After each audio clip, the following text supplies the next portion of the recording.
Path of Exile 1 is not going anywhere anytime soon, fellow exiles. In fact, it's going to be the premier Path of Exile game for the foreseeable future, with plenty of brand new expansions incoming, including the next one, which hits on August 18th, just 3 weeks away. Trial of the Ancestors is Path of Exile's 3.22 expansion, and it's a drastically different feel from the current league, Crucible. I'm super excited for this league to arrive. Even as someone who hasn't played many of the autobattler games it's pulling ideas from. It's time to hit every single main point arriving with 3.22. Let's go. The primary league mechanic of 3.22 is going to be the Trial of the Ancestors, Path of Exile's take on the autobattler genre. This is quite appropriate, given this is the first Path of Exile league after Diablo 4's launch. All jokes aside, PoE's developers have never shied away from trying something wildly different for the ARPG sphere. This league appears to be no different. Remember the building simulation of Synthesis? The crop management of Harvest? The, still present Betrayal board?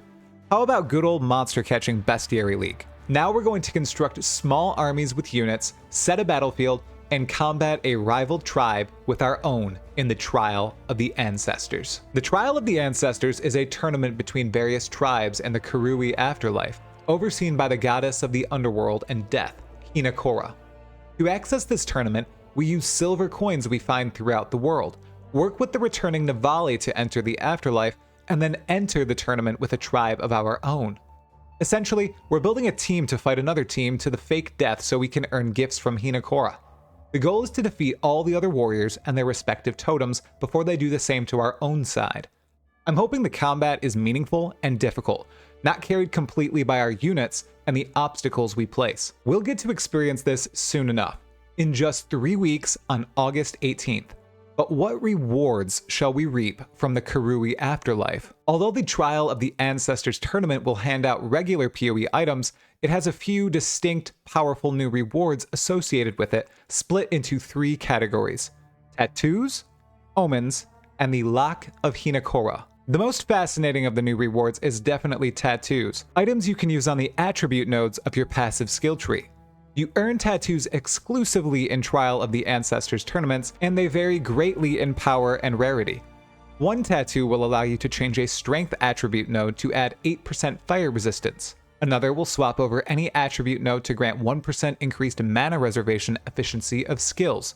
Quite powerful. An extremely rare tattoo will reinvent a 30-point intelligence node, granting you +1 to the level of all intelligence skill gems instead, with a limit of 1 per attribute. I wonder if this means you could get other tattoos that increase the level of intelligence skill gems at the cost of other attributes, like dexterity and strength, and stack them all up to +3 to the level of intelligence skill gems. Hopefully, these are accessible as they are fairly build enhancing, adding a new layer to buildcraft as most good PoE leagues do.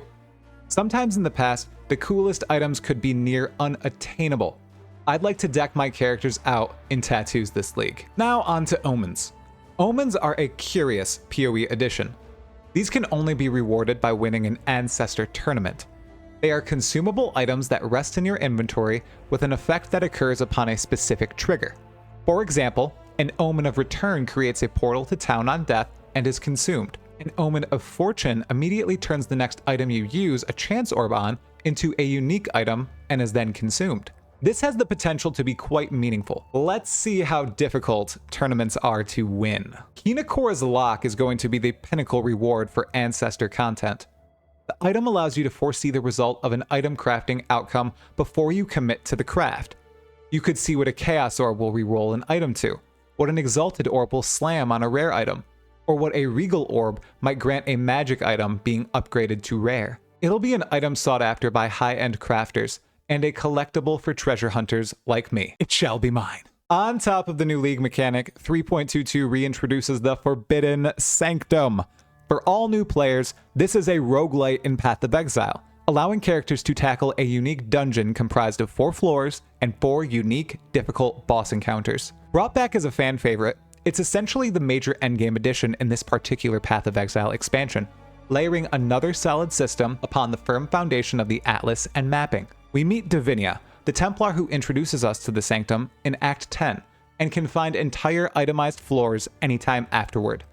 Relics are back, sanctified relics are out for now, resolve is rebalanced to factor in actual core defenses, and many of the boons and afflictions have brand new effects. We're still not sure which unique items will return, or if the aspirational no-hit Sanctum run and its ultimate reward, the original Sin, are coming back. With Sanctum in the game now, we have 4 big unique late game systems to push: mapping in the Atlas of Worlds, delving in the Azurite Mine, looting wild items in heists, and pilfering relics and valuable items in the Forbidden Sanctum. That's a solid quartet. It wouldn't be a Path of Exile expansion without an Atlas endgame update, and while this isn't as large as I thought it'd be, this edition looks absolutely wild. 3.22 brings 16 new keystone nodes to the Atlas passive skill tree. Most of the ones we've seen are wicked. Keystones include the ability for the Maven to add between 1 and 3 more bosses to any boss encounter she witnesses in maps, a huge change to expedition encounters, replacing all the small bombs with a single huge bomb charge, and the guarantee that Kirak will offer any map mod regardless of his current pool. There's even a node that allows tormented spirits to inhabit us and give us their stats and abilities. How wacky.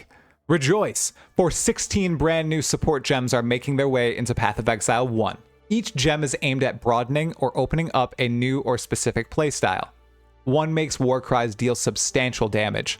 Another forces all projectiles to return to you, sort of like Vengeant Cascade. A specific totem focus support causes totems to fire mortars at enemies attacking said totem. Some are indeed funky. I'm searching for some melee-centric supports to enter the game and surprise me. I'll be watching the Path of Exile Twitter very closely. Like Crucible League before it, Ancestor League drops in 2 Ascendancy class reworks. The first is for the Guardian, a Templar Ascendancy.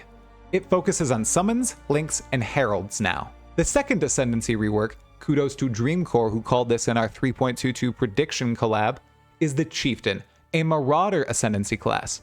It specializes on slams, fire-based damage and mitigation, and buffing totems. I'm not the greatest at analyzing initial Ascendancy class buffs, but I will link 2 great discussions on the Path of Exile build subreddit below. Plus, I'm sure Dreamcore will release a video imminently on the topic. Go check out his channel after this video to see if it's live. Well, that's the gist of Path of Exile 3.22, Trial of the Ancestors. While 3.22 definitely looks to be an okay hopping on point for all these new Path of Exile players, PoE 2 looked quite fascinating. Check out the video I just released on everything we learned about it as well. Plus, another piece is about to hit detailing the latest juice on Path of Exile Mobile. Be on the lookout. You'll find all things ExileCon here over the next few days and beyond. I'm owning the ExileCon at home experience to the absolute max. Shout out to everyone directly supporting the channel via Patreon or a YouTube membership. If you enjoyed this video, give it a like, and if you would appreciate seeing more content like it, subscribe now. Additionally, check out these juicy videos on your screen. Every minute you watch helps the channel grow. To everyone who watched until this ultimate moment, Palamoana.